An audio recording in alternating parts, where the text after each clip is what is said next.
Ladies and gentlemen, welcome to my teaching video on digitalization and performance management.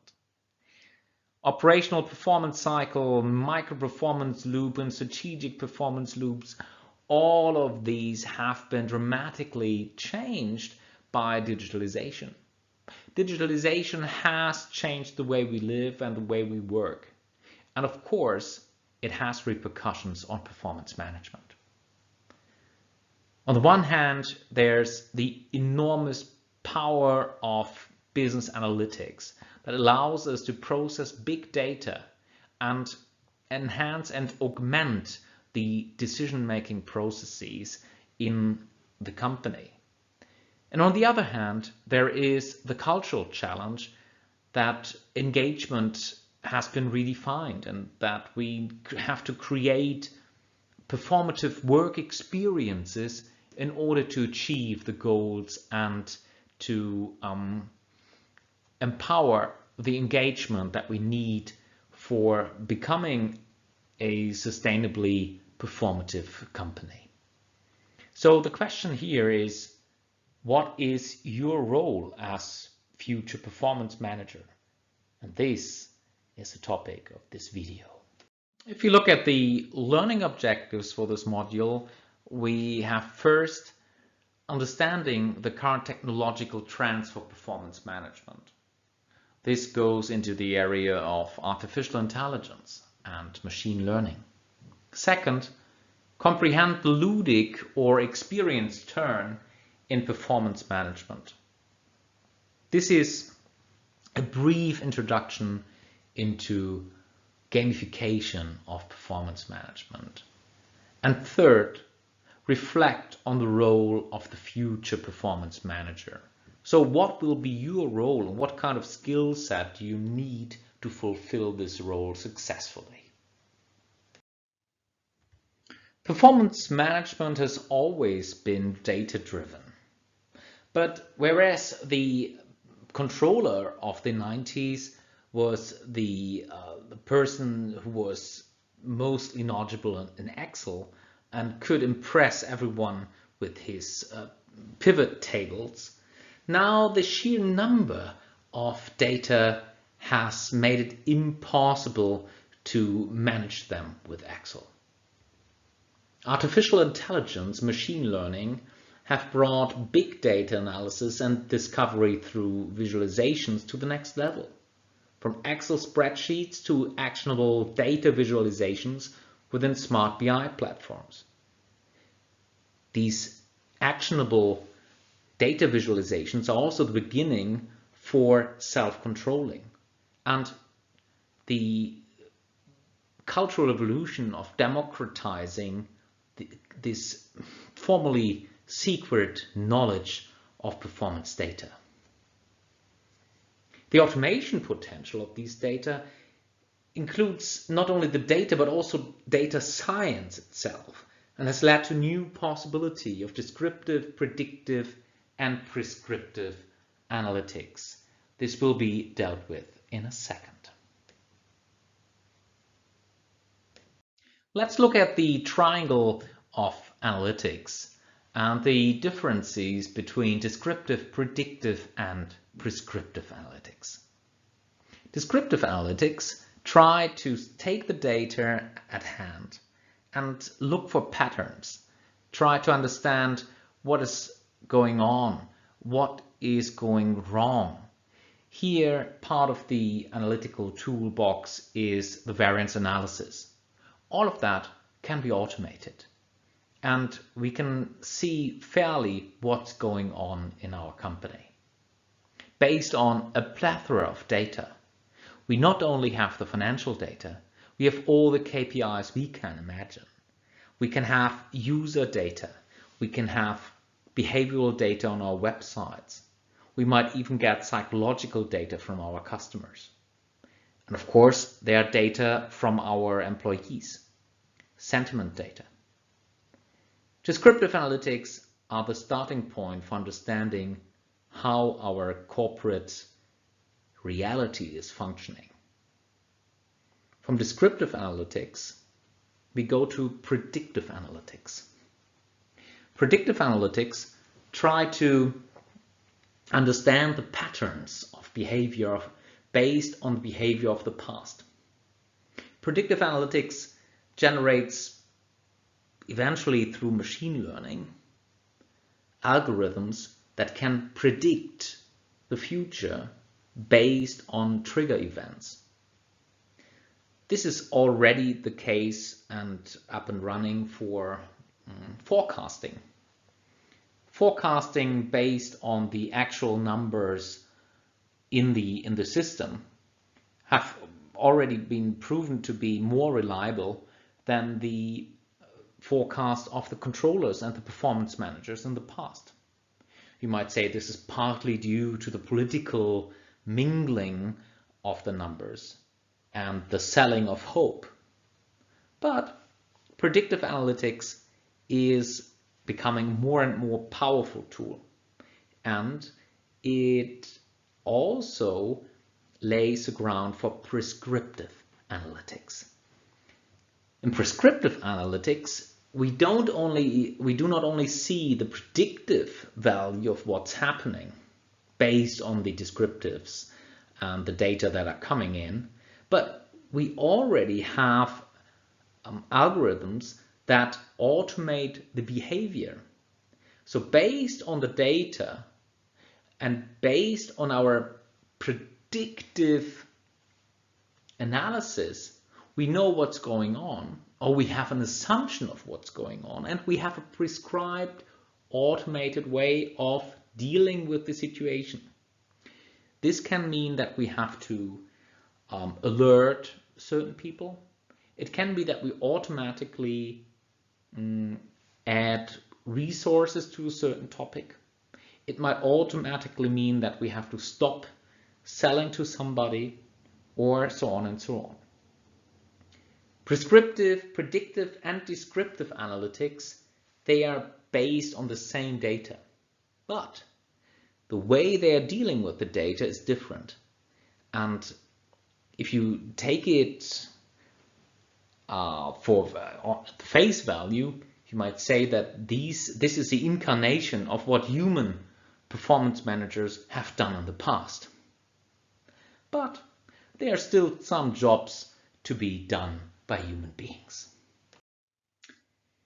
If you look at what's happening with the data and how to translate the knowledge of the system into the knowledge of managers, we have seen over the last years the development of new visualized discovery tools, new ways of visualizing big data.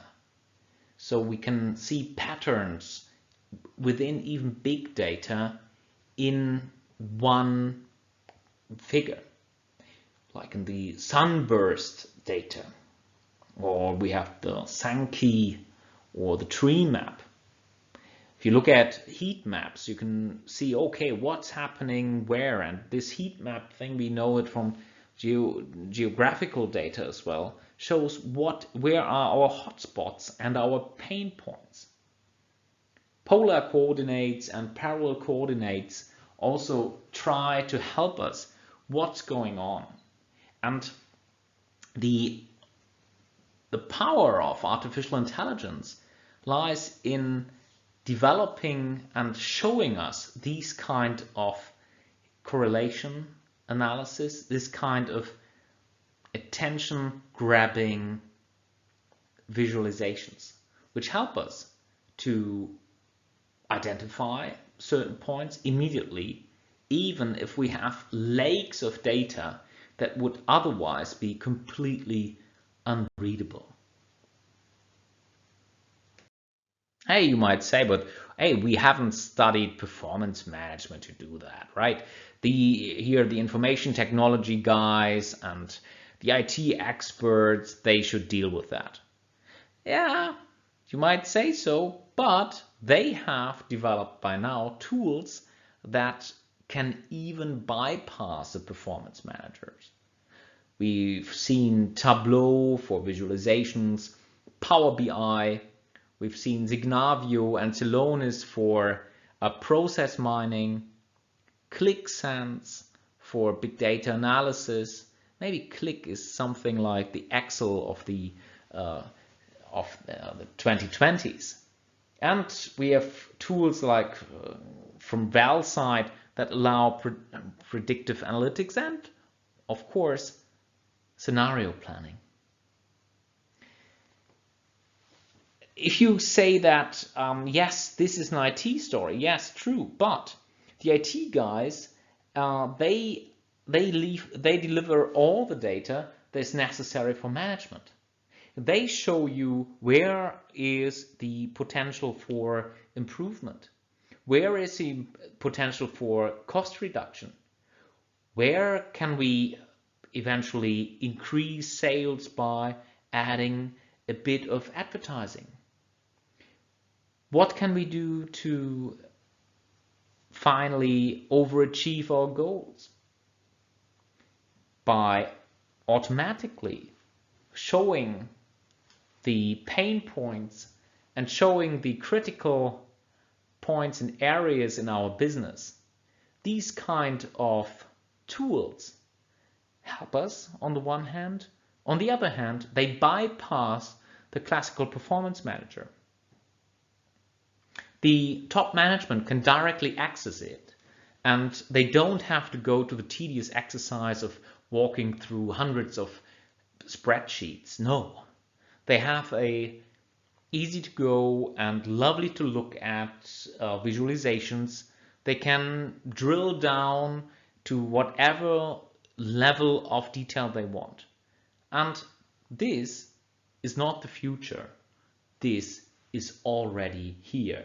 So right now, performance managers are dealing with it, but they are also preparing and teaching the tools to make abundant a certain number of people in performance management, and at the same time increase the effectiveness of performance management to a level unheard of.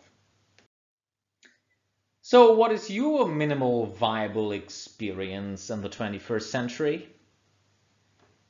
What makes you engage to a certain activity? This has dramatically changed over the last decades. We have encountered a gamified reality as a new normal. We expect a certain level of dopamine rushing through our head if we go through an experience. And if this experience doesn't provide us with the minimal viable doses of dopamine, we perceive this situation as unbearable, as boring, as unsupportable. It's based on our brain conditioning, no longer a viable experience. And if you look at yourself and your life, so imagine yourself sitting with your grandparents in front of a TV. It's a Saturday evening and you have promised to share your evening with your grandparents in front of the TV. How would you survive without another or even two other screens open to receive the dopamine dosage that you need? The challenge achievement loops, the social recognition and the lotteries that you get by browsing through Facebook or Instagram pages. Yes, welcome to the experience economy. All the business models have drawn into the field of our attention. So everyone is now begging and fighting for a piece of our attention. And a lot of technology has been based on addictive design, like Las Vegas gambling. And the problem we now have is that the new engagement model cannot be the same as in the past. If we offer work experiences that do not offer the necessary amount of dopamine, not enough challenge, thrill, not enough, uh, not enough personal journey, hero's journey, not enough gameplay, then people will simply turn to other experiences. Engagement is not an issue that can be easily played with. When we want employees, we want them fully. We do not want them and their cognitive abilities to be colonized by Google, Facebook, or electronic artists during our work time. No, we want them to be engaged with the activities that drive our business. So this is a real challenge. What do we do to create engagement in the 21st century in an economy that can be described as an advanced experience economy?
All the world's a stage, and all the men and women merely players. Welcome to the corporate game as we know it. The ludic perspective tells us that any social interaction can be perceived as a game and can be enhanced using game mechanics. The ethics here is that we have to create minimal viable game experiences. Otherwise, our players would be unhappy and they would not follow us. They would desert us in order to find other experiences that are more interesting for them. Since most of the games are drivers of dopamine, the currency is dopamine per second. How much dopamine do we get? And of course, this depends on the player.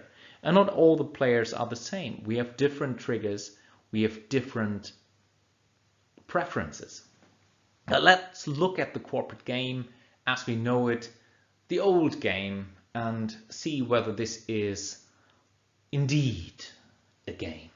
So let's see. We have adventures. Yes, challenges. Find new customers. Create new products and design new processes. Hey, we might lead people. This is fantastic. And there are also different levels. We start as an intern. We progress as professionals, become managers, and eventually end up in the C-suite. We get titles and badges like Doctor, CFA, MBA. We become the chairman, the director, the managing director, the CEO, CFO, vice president, or senior vice president. And of course, our companies provided us and provide us with epic meaning. The purpose is to serve our customers and create value for our shareholders.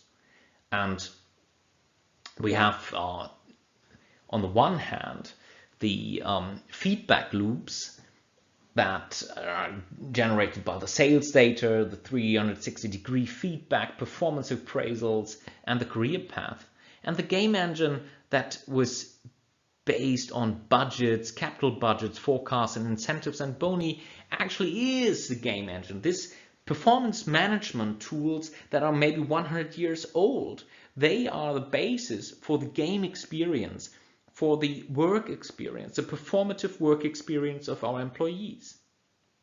So this is a challenge. And the question is whether this 100-year-old game design of our corporations is enough to generate the minimal viable product for our employees and our customers.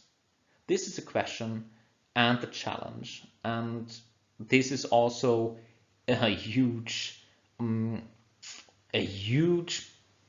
topic for performance management. So what does it mean to create a minimal viable experience? Let's look here at the interesting model that I built based on Malmö and Brown that presented in, or 12 years ago, management control systems as a package. And I ludified it. So let's start with the blue areas. This is the operational cycle, the gameful interaction controls, where we have Kanban, Scrum, and OKR. They provide us with short-term performative loops. Goals are defined. We have groups that present these goals, that subscribe to these goals, and that are very open in their performance progress.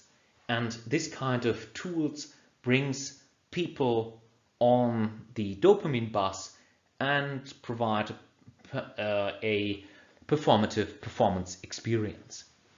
The social community as such is very important, because we only understand these kind of social controls if the society we are in is of a certain solidity. Therefore, the social community becomes very important. Many companies develop things like internal Facebook sites where they share also private and semi-professional aspects of their lives. The aim is to create a community that enforces the social cohesion that will make Kanban, Scrum, and OKR work better. Competitions, classical competitions, are a way to address the competitive spirits and the performativeness of our employees. Competitions can come in different ways, can come for investment ideas, can come for sorting out errors, or coming up with ideas, working faster, working smarter, competitions for cutting costs, competitions for increasing sales. These kind of competitions are a very powerful driver for the ludic brains. And yes, ludic information systems. I will give you an outlook of how this would look like. Unfortunately, we don't have ludic information systems by now, but they are the management information systems that we do have, the powerful BI system that we do have, allow for a lot of playfulness, even in the self-controlling data analysis. And I will just bring it to the next level. So again, interaction design is the key. Digital interactions and analog interactions are helping each other to build the necessary group feeling. Team events are very important. Again, we have to create like a guild-like story, like in World of Warcraft, that we are all working together. It's not just somebody, it is us as a group. And this kind of team culture is to be fostered. They do foster it, and when we look at the innovation culture part, we see this was classically considered to be strategic planning. We're talking about learning culture, we're talking about idea management. All this in an innovative, maybe design thinking, maybe playful and hackathon event kind of innovative lab culture. Some call it new work, but I'd call it the ludic way of dealing with performance management. And the blue areas are basically the dopamine bus that helps our employees go through any kind of performative work experience. But we need more. If you look on top, we have identity enhancing aesthetics.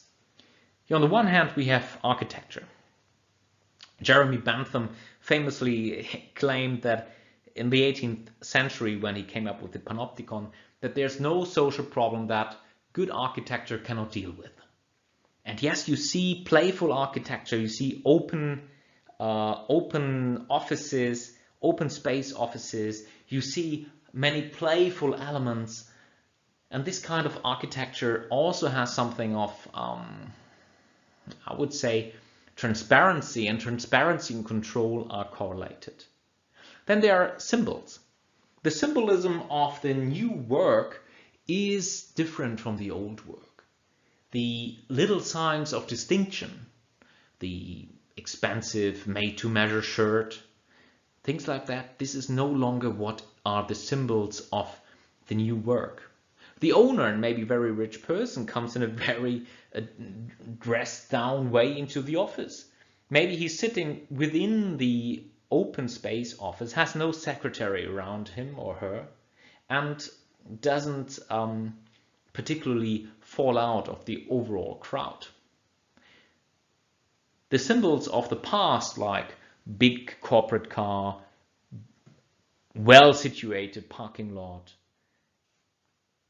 nice pens and garments, all of that is a different story. And the narratives that we hear are the narratives of making the employees be part of a huge hero's journey. When we see the town hall meetings where everyone can participate due to digital technology, and where maybe everyone can add his or her questions and they will be voted on and they will be pushed to the executive team, and they might even answer these questions live, then we are taken into a story. It's like a bit in the cinema. We are in the cinema. We know we're not in the driver's seat of our executives. They talk about what they've been doing over the week in China, selling things, coming up with new ideas and so on. But we are part of the tribe. And this tribe identity, the narratives are very important. And it's much more important to talk about what's happened this week and what kind of challenge are we going through right now than talking about that 1 or 20 years ago, Werner von Siemens did something in the US, right? History is important, but we want a narrative of the here and now and maybe the future much more than a narrative that goes into the past. And last but not least, we have a different kind of leadership that is needed in this kind of atmosphere. First of all, you have to understand that leadership is about creating work experiences. It's not about bolstering your own ego as a leader. Actually, the opposite is the case. It's egoless leadership. It's more like the curatorship, where you see, oh yes, you have your customer is actually an artist, maybe a strange personality, but you try to link the inner power of this artist with the market needs, and this you're creating the courageous discovery of the power of the artist, the engagement and empowerment of the employee. And this is a marvelous new journey, but it's not the same as command and control. Nobody wants command and control in this kind of work. We accept that we are not performing well, especially if the system tells us so. But nobody expects a superior to be there and tell them because of my personal superiority to you, I am obliged not only to drive a bigger car than you and live in a bigger house, but also to tell you who you are and what you've done wrong, right? So this curatorship is replacing the kind of leadership of plan and control cycles that we've seen in the past. And we are not doing this because it is new and we want to do it, or we want to be democratic, or we want to be humanistic, or we want to exploit our employees. But we need to do it because otherwise we wouldn't be able to provide the minimal viable experience, and therefore we would not get the key to access the engagement of our employees.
So we already talked about diagnostic controls, but let's go from diagnostic to ludic controls.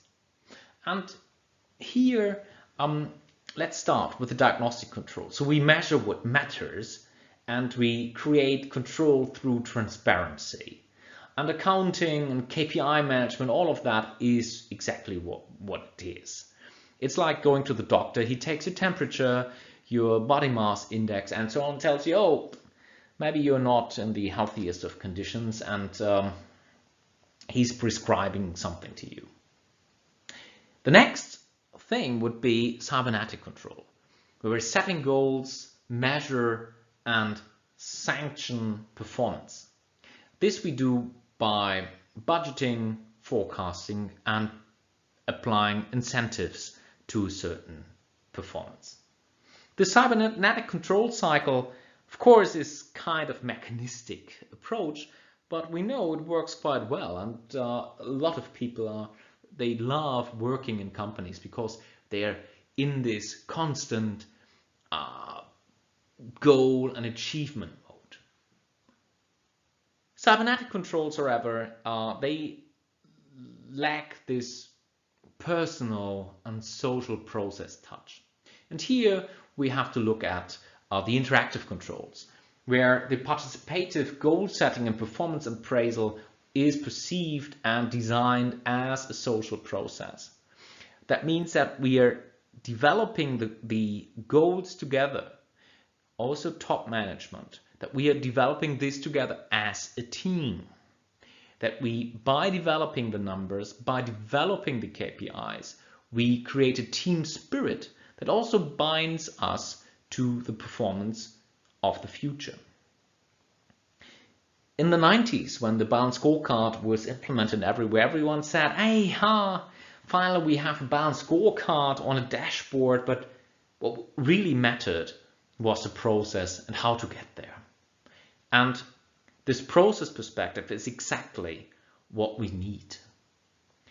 The Germans still like the scorecard and the numbers, but we tend to neglect the social perspective, and we can learn from our Japanese and American friends how that works. So Scrum, Kanban, and OKR are tools that exactly ritualize these kind of performance management in an interactive way, where it's like a Scrum session where we define the sprint of the next round or do a retrospective. It's like a staged event with a scripted reality. And Scrum, Kanban, and OKR are very similar in that we have staged events of performance management. So what would be the next step? And the next step would be ludic control, where we create performative work experiences through gameful interaction design. Scrum, Kanban, OKR, yes, there's interaction design, and it's very difficult to distinguish between interaction design and game design. But how would it be if we merge the power of SAP, data power, and World of Warcraft experience? So how can we create hedonic control systems and generate an experience culture? To do that, we have to harness gamification as a social technology and use mechanics, dynamics, and aesthetics to generate work experiences. So as far as the mechanics are concerned, we have components, controls, and courses like points, feedback systems. We have controls like timers, monthly events, weekly events, like sprints. We have courses, different levels, where we can demonstrate our progress. And yes, the designer sets the objects and the rules and the platforms that need to be developed, and the end user perceives these kind of mechanics as gamification for motivational needs. They are embedded into the system. It can be the employee of the month. It can be a leaderboard for activities, especially in sales. All these kind of mechanics help us to generate narratives, and people react to it. The mechanics that we build into the system are not only for one-off events, but we try to generate dynamics. And of course, at the end of the day, what we want to do is we want to evoke emotions and experience. Okay, let's move from mechanics what we embedded as narratives into the game experience, into the dynamics. We look at context, completion, competition, and cooperation. Here we see the dynamics within the different players. We see the dynamics between the system and the players, the employees, right? We have to define the user interaction and system responses. We have to create gameplay through automated feedback loops. And for the end user, there might also be spontaneous activities that satisfy motivations. Here, we cannot fully control what's happening. So some of these narratives, some of the story development is emerging during the situation. And we cannot fully control it, which is fine.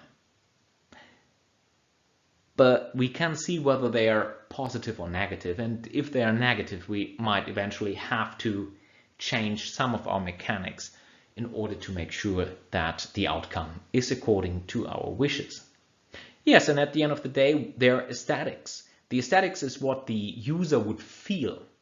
This is how the user is experienced, the employees experience the performance of the company, his work performance, right? His meaning, the experience he has. And it is what is perceived, evoked by the system.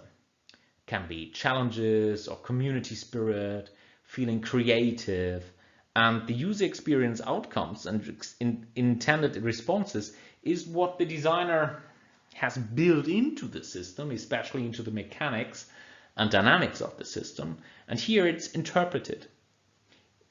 We have to make sure that we, even as designers and performance managers, get connected to the perceived interpretation of the aesthetics of the game and the corporate culture and the performance in order to make sure that we can change and fine-tune the mechanics that we put into the game. From controller to business punk, or from the diagnostic internal policeman to the ludic controller. There's a huge difference in being a controller or performance manager in the new ludic world than in the old one. The performance manager today in the new work environment, yes, he's actively looking for shortening social distances, he tries to become embedded into the community. No social distance, no hierarchy, business partnering, being part of the group. This is what social distance shortening means. Hypothesis driven. Yes, they are still the voice of rationality. You have to be driven by hypotheses, and you get a lot of data to test them. And you might also say, based on this data-driven testing, that you have to change the course. And everyone will agree. It's not just you saying so. It's you based on your data stream that tells us we are on the wrong track. We have to change. Your whole role as a performance manager changes from controller to curator to embedded business partner. Yes, the ludic controller. Wouldn't you like to be part of them? Let's have a look at our Scrum board. Scrum, we have classically a board, and the board is important because we have a lot of people standing in front of them and in a circle around it. And this is again a social event like Alcoholics Anonymous or Weight Watchers. This is important that we see what is the goal of the people, where maybe they're even with names and pictures to be seen what's happening. And there are different lanes you can see here. This is for Scrum that I personally did with industrial company in Berlin. And here we have the key is the sprint. The sprint is the work plan or the actionable items that we want to accomplish during the next defined period, in this case of 6 weeks. And everyone knows what everyone has put there, because there was a social process for each lane that they had their own board to develop what is their story, what do they have to do, where can they go, what kind of action items do they have to generate, and then they have to deliver. So all fine, we have work in process, but the sprint is coordinating all the activities of the different projects, and we can see whether some scarce resources will be used wisely or not. Scrum has been defined in the 80s as project management as a game, and it comes from IT management. And of course, in IT, we have people working in a rather fuzzy environment. We don't know exactly where we have to go, and also the programmers are a bit like artists. They're not working like little machines, but they are creatively working to find solutions for problems that arise. So the sprint is coordinating the activities of these different artists. It's like a circus manege where everyone knows at maybe every week or every month or every day to have a stand-up meeting in front of this board and say, hey, we're progressing here, we're not progressing there. And if you continue to under-deliver on your responsibilities, this gets socially loaded, and there's huge pressure building up. Therefore, Scrum is on the one hand quite helpful, because it pushes and uses social control to push individual performance. But on the other hand, we also have people who say, this is maybe too much and I don't want this social pressure and transparency on what I'm actually doing here. If you look at OKR, Objective Key Results, you will find out that this is basically the same as Scrum. It looks very similar, but different process. It's like management by objectives. Groups define what is our key objective and the key results. That means we have an objective that's more qualitative objective, and we have key results we want to achieve in a given time frame. Smart results. And the whole process, in this case on the picture you see roughly 80 people working on a process. What can we do to make sure that we as a company, we achieve our goals?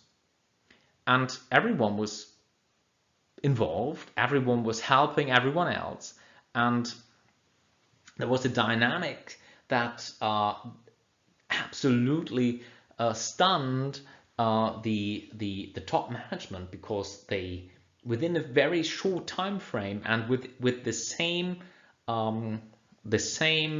capacity, they increased the daily output by almost 50%. OKR, Objective Key Results, was made popular by Google and so like, but it's a very interesting social tool. If you look at the OKR tool here, you see that we have objective that can be, we want to have material um, always available when needed. We want key results where we have clear numbers, measurable, smart KPIs. We measure what's happening. We measure the amount of trust the responsible group has in achieving its goal. So if it's 7 out of 10 there, this is probably well chosen because they're not too confident. So there's a little stretch in this goal. And then people develop their own priorities and show us what's going on. And the priorities of the week, they are interesting and they are the communication tools to show what they're doing. But whereas in Scrum, it is important to achieve and work on the working packages, the priorities and the work packages are irrelevant if they're not changing your key results. So in this case, you are responsible for changing the priority projects if they're not changing their direction into the right numbers. And of course, here at the end, we also had other performance KPIs that were part of the performance measurement of the individual teams. Overall, it worked wonders, and it does. And some companies like Google, every employee has his OKR, his objective, and smart KPIs, key results that they are working for. Campus planning. Campus planning concepts are a way of just a different way of using budgeting. How to build budgets. You might say we have this top-down and bottom-up approaches, but this always takes forever. Why not take all the important people, put them into a room, and make sure that within a day everything is agreed upon, at least in a first draft that might be worked on later. This is the idea of campus planning. And ludic elements can enhance the biasing and analytical part of what's going on. Especially if you can, for example, veto the budget of a sister department if it does not allow you to reach your goals. So then all these negotiations that would take place in a structured way can happen in a tackling, in a messy way, and everyone's talking to everyone else. But this sheer energy and communication will lead to creative solutions and fast solutions. Therefore, ludic planning, campus planning is an interesting tool. Who likes risk management? So instead of waiting to have people work on risk management, make it a game with different levels, define different challenges, have people evaluate each other and push you through a time-based journey and experience and come up with wonderful ideas, wonderful risk maps, and a way to deal and mitigate with risks. This can be done within few hours, and if it's a well-structured game, people wouldn't even notice that it is a game, but it develops through its procedural rationality wonderful results.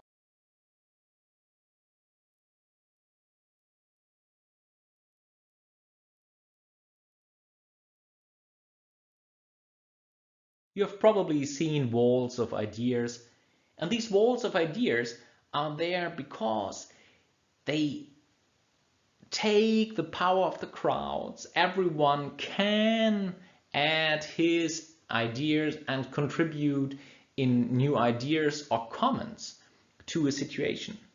And this, apart from just being ultimately creative and fun, it also generates a feeling of we and identity. Walls of ideas have been particularly fun. And there's open open innovation contests that that have led to enormous progress in companies or even in mankind.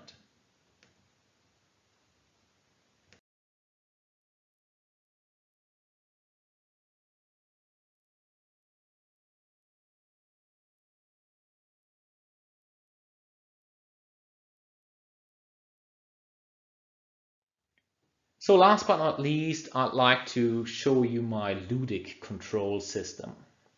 Here, this is the mixture of World of Warcraft situation plus SAP system or a powerful BI tool. Yes, let's assume that you have all the data at hand, that the system will greet you, good morning, you have your own performance points, you have a certain level, and based on your prior experience you have earned some badges, and the system will show you, oh, here in the performance lottery, what can we do? Where can we enhance processes? Where can we, through our intervention, increase the profit of the corporation? What are areas that need our attention? Our data analytical tools will, without hesitation, point us to the hotspots and the problem areas. Performance lottery can be done by everyone. You don't have to be a performance manager. Every manager, every man or woman having access to the system is part of the performance elite. And yes, you can. There's an academy. In this academy, you can online learn. There are courses about almost anything in the system, and everything you learn. And most of the universities, and of course this is fictional, have already from the very beginning on their courses included into the system. And these kind of universities, they pay a lot of money that they actually can cater the needs of the ludic control system. Again, this is fictional. Every project at university will be part of your performance score, will be part of your identity. And of course, this identity is blockchain proved, and it's almost impossible for somebody else to hijack your identity as the player in ludic control. You're the performance player here. The academy has online and offline events, but mostly online events. But if you look at challenges, this offers you the opportunity to because you're bored or whatever, to address challenges from somebody else in somebody else's company who use the same software. And you're invited to solve their problems. And you can also get additional points. You can gain experience and badges even in other companies.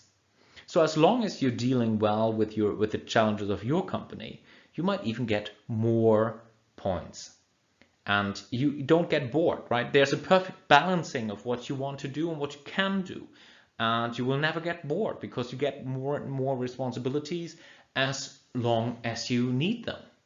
And yes, there's a community of gamers, community of performance managers, and this ludic community is meeting. They're holiday resorts where only people from this ludic control world meet, and of course it's very, very clear that you get a new job easily within the system. Actually, the only thing that counts is your score within the system. This is the currency for careers. This is the currency that will translate into your salary. So you might say this is completely fictional, but as we've seen, actually this is already happening.